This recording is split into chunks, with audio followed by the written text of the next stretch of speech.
une fois de plus, la SICAP a bénéficié d'un permis de lotir.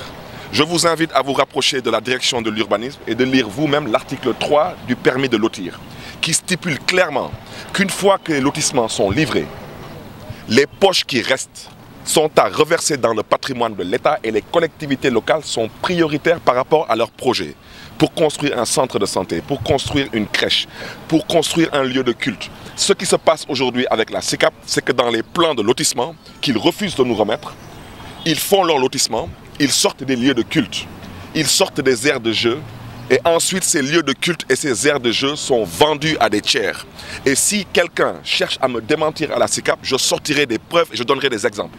Et je dis aujourd'hui que le rond-point de la cité Keur Gorgui est en train de faire l'objet d'une vente entre la SICAP et un tiers d'origine libanaise et cette vente ne passera pas. Le terrain sur lequel nous nous trouvons, la SICAP l'a vendu à une pâtisserie de la place. Et je dis à ce pâtissier qu'il ne construira pas sa pâtisserie. Alors maintenant, j'invite les uns et les autres à faire preuve de responsabilité et de sérénité, à se rapprocher de la commune de Mermoz-Sacré-Cœur et à savoir que dans cette commune, il y a des individus qui y habitent, il y a des individus qui y sont nés, qui ont grandi, qui remplissent les critères pour avoir accès à un logement. Et parce que ce ne sont pas des fils d'eux ou parce qu'ils n'ont pas le bras long, ils sont condamnés à être locataires à vie et nous n'accepterons pas ce fait accompli. L'article 3 dit qu'une fois les lotissements terminés, les assiettes qui restent, ce rond-point en fait partie. Le terrain où nous en sommes en fait partie. Et je rappelle que dans les plans de lotissement, la SICAP n'avait pas pris en compte ce rond-point ou ce terrain. Donc la SICAP n'a pas à vendre ce qui reste des poches.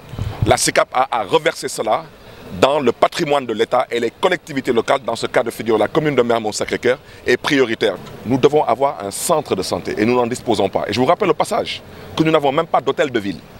Où nous sommes actuellement, cela n'est pas la propriété de la commune de Mermoz-Sacré-Cœur. Ce qui est à déplorer, ce qui est à dénoncer, c'est de voir cette spéculation qui est entretenue par des fonctionnaires du ministère de l'économie et des finances. C'est la raison pour laquelle il n'y a pas de quoi être choqué quand vous entendez que certains fonctionnaires du ministère de l'économie et des finances sont des milliardaires. Parce qu'ils s'enferment dans une salle en commission de contrôle des opérations domaniales, ils se partagent le foncier. Et ce sont les mêmes personnes qui sont attributaires et en a ras-le-bol.